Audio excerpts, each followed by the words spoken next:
నమస్తే, welcome to Leo.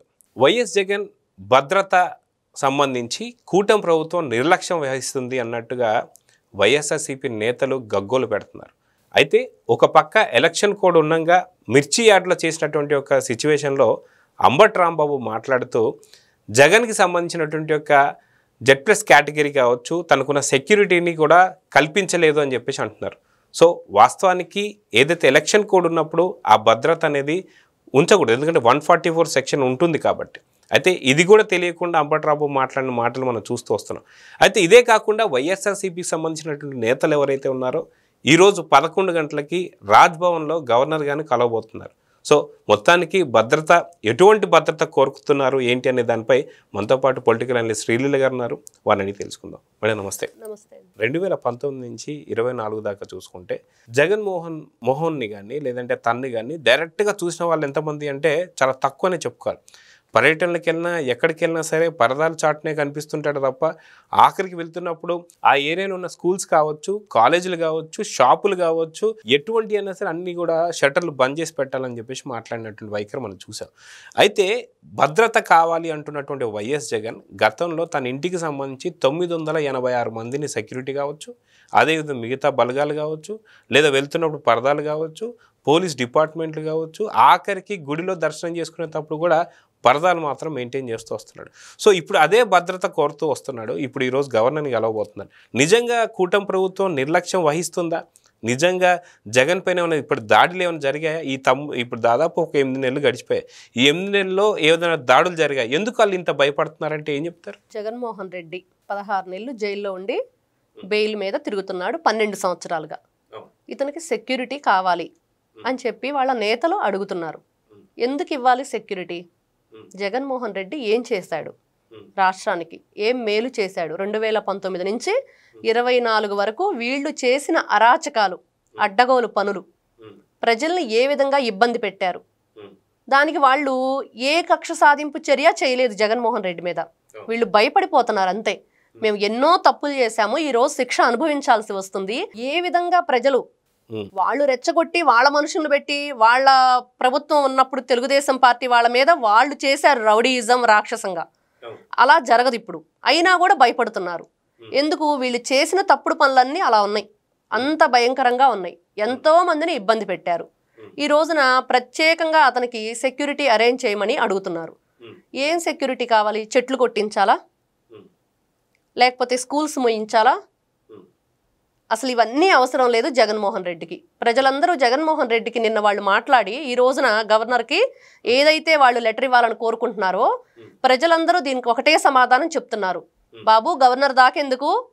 Andhra Pradesh ప్రజలను అడిగితే చెప్తారు జగన్మోహన్ రెడ్డికి ఎట్లాంటి ప్రత్యేకమైన సెక్యూరిటీ కావాలి అంటే 4 మనుషులను పెట్టుకొని 4 పరదాలు కొనుక్కో, చుట్టూతా కట్టించుకో చాలు. ఎందుకంటే అతను ఎవరిని చూడటానికి ఇష్టపడలేదు, ఎవరితో మాట్లాడటానికి ఇష్టపడలేదు. సొంత నాయకులు, సొంత అతని జిల్లాలో ఎవరైతే ఉన్నారో ఆ పార్టీని ఎంతో ముందుకు తీసుకెళ్ళి కష్టాలు పడి వాళ్ళ చేతిలో డబ్బులు, జేబులో డబ్బులు ఖర్చు పెట్టి ఆ విధంగా చేసిన వాళ్ళే కలవలేదు.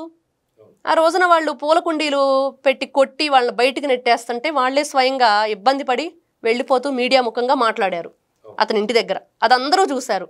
ఇతను ఏ విధంగా వాళ్ళ నాయకులను కానీ లేకపోతే వాళ్ళ కార్యకర్తలను కానీ ఏ విధంగా ప్రేమించాడో, ఏ విధంగా మంచిగా చూసుకున్నాడో అందరికీ తెలుసు. అట్లాంటి వ్యక్తి జగన్మోహన్ రెడ్డి. ఇతనికి ప్రత్యేకంగా సెక్యూరిటీ ఎవరిస్తారండి?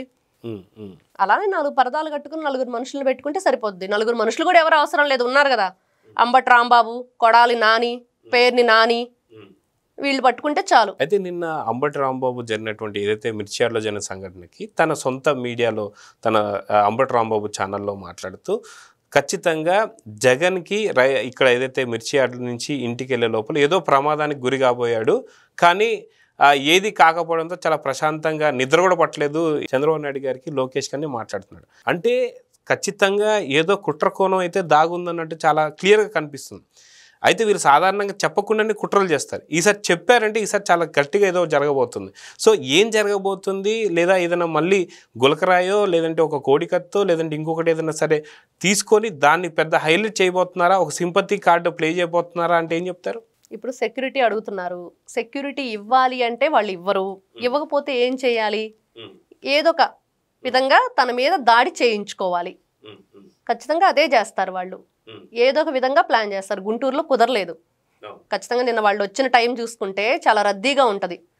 బస్సులు కానివ్వండి, లేకపోతే అక్కడ ఉద్యోగస్తులు కానివ్వండి, ఇవన్నీ కూడా చాలా రద్దీ అయిన ప్రదేశం కాబట్టి నిన్న కుదరలేదు. ఈరోజు జగన్మోహన్ రెడ్డి ఇంకో ప్లేస్కి వెళ్ళాడు.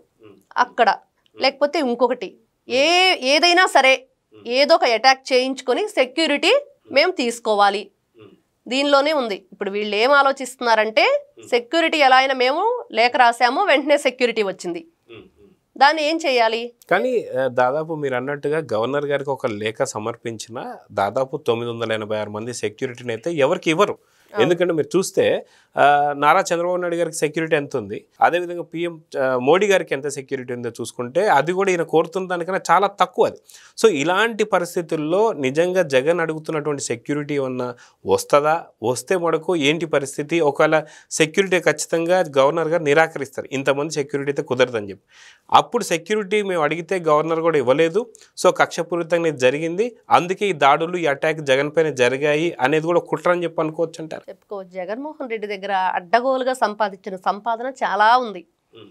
అతను పెట్టుకోదలుచుకుంటే సెక్యూరిటీ పెట్టుకో పర్సనల్ గా. నువ్వు నీకు అంత భయం ఉంటే నీ ప్రాణం మీద, నీ దగ్గర బోలెడంత డబ్బు ఉంది, ఆ డబ్బుతోనే కదా నువ్వు ఇన్ని రోజులు ఎంతమందిని కొన్నావో, ఎన్ని విధాలుగా పరిపాలన చేశావో అందరికీ తెలుసు. అన్ని వందల వేల కోట్ల రూపాయల అక్రమాస్తుల కేసులోనే 16 నెలలు జైల్లో ఉండొచ్చాడు. ఆ ఆస్తులన్నీ కూడబెట్టుకొని ఈ రోజున ఎవరో నన్ను రాయి తీసుకొని కొడతారు, కత్తి తీసుకొని పొడుస్తారు, ఎందుకు నీకు అంత భయం? లేకపోతే కుట్రపూరిత రాజకీయాలు చేస్తున్నారు. కుట్రపూరిత రాజకీయాలు చేయడం చేత కాదు చంద్రబాబు నాయుడు గారికి. చేతగాకి ఈ రోజు నువ్వు బయటకు వచ్చి మాట్లాడుతున్నావు. 12 సంవత్సరాల నుంచి బెయిల్ మీద తిరుగుతున్నావంటే ఏ విధంగా తిరుగుతున్నావు? వ్యవస్థలను మేనేజ్ చేస్తూ తిరుగుతున్నావు బయట. మరి అంత భయం ఉన్నప్పుడు నీకు నీ బ్రతుకు మీద, మరి ఇంతకు ముందు మీరు చేసిన పరిపాలనలో ఎంతమందిని ఇబ్బంది గురి చేశారు? కిడ్నాప్ చేసి ట్రాక్టర్లతో తొక్కించి ఎన్ని రకాలుగా ఇబ్బంది పెట్టారు. ఈ రోజున మీకు సెక్యూరిటీ కావాలి.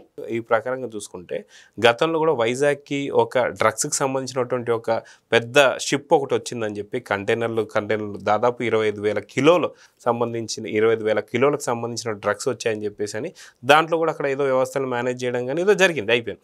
సో జగన్ ఎందుకు ఇంత భయపడుతున్నాడంటే డ్రగ్ మాఫియాతో పెట్టుకున్నాడు.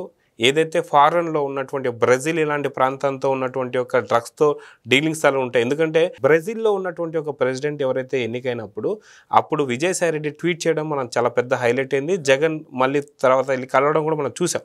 సో ఇలాగా ఏదో మాఫియాకి సంబంధించి అంటే డ్రగ్స్కి సంబంధించిన మాఫియాలో ఇరుక్కున్నాడు. వాళ్ళకు కూడా ఇక్కడ చేసినట్టుగా డబ్బులు ఇస్తానన్న డబ్బులు ఇవ్వలేదు. సో అందుకే వాళ్ళ దగ్గర నుంచి ఉన్నటువంటి ఒక ప్రమాదం బట్టే జగన్ ఎప్పుడన్నా వెళ్తున్నప్పుడు పరదాలు కట్టుకోవడం కావచ్చు, లేదా చెట్లు కొట్టేయడం కావచ్చు, అంటే చెట్ల మించి కాల్స్తారేమో అనేది తన భయం ఉందని చెప్పి చాలామంది చెప్పారు. సో ఇప్పుడు కూడా అలా భయం ఉంది కాబట్టి సెక్యూరిటీ అడుగుతున్నాడా? నిజంగా జగన్కి ఒక ముప్పు ఉందా అంటే ఏం చెప్తారు? ఉందండి. వీళ్ళు ఏదైతే బ్రెజిల్కి సంబంధించిన ఒక అధ్యక్షుడికి విజయసాయి రెడ్డి మీరు అన్నట్లుగా ట్వీట్ చేసింది అందరికీ తెలుసు. వాళ్ళు అక్కడ అదే తప్పు. కలిసే వాళ్ళు దొంగచాటుగా కలవకుండా అక్కడ పబ్లిక్గా మమ్మల్ని ఎవరు ఏమీ చెయ్యలేరు, ఎవరు మమ్మల్ని పట్టించుకోరు అన్న విధంగా చేశారు. అప్పుడే అర్థమైపోయింది వీళ్ళు ఏదో చేస్తున్నారు. ఇప్పుడు పోర్ట్లన్నీ కూడా కబ్జా చేశారు, దానిలో దొంగ రవాణా చేస్తున్నారు, స్మగ్ల్ గుడ్స్ రవాణా చేస్తున్నారు, గంజాయి మాదక ద్రవ్యాలు అన్నీ నడిపించారు. అవన్నీ అయిపోయాయి. ఇప్పుడు ఎవరికి ఇతను డబ్బులు ఇవ్వాలి, ఎవరి దగ్గర ఇతను ఇవన్నీ కూడా కొనుగోలు చేశాడు, ఇదంతా ఒక పెద్ద మాఫియా నడిపించారు. జగన్మోహన్ రెడ్డి ఇప్పుడు ఆ భయము ప్లస్ అదే ఏదైతే దానికి సంబంధించి డ్రగ్కు సంబంధించిన వాళ్ళు ఇతని మీద అటాక్ చేస్తే అది కూటమి ప్రభుత్వానికి అంటగట్టే విధంగా వీళ్ళు ప్లాన్ చేస్తున్నారు. అదైతే మనం ఖచ్చితంగా చెప్పుకోవచ్చు. సో చూద్దాం మేడం, ఖచ్చితంగా గవర్నర్ ఎలా స్పందిస్తాడు. తను అడుగుతున్నటువంటి ఒక 986 మంది కావచ్చు, లేదా 1000 మంది సెక్యూరిటీ ఇస్తారా లేదా, ఒకవేళ ఇవ్వకపోతే జరుగుతున్నటువంటి ఒక వాళ్ళు చేయించుకునేటువంటి ఒక ఏదైతే కుట్రలకి కూటమిని బలి చేస్తారా లేదా అనేది చూద్దాం. మరి నమస్తే. Please subscribe to Leo news for more videos.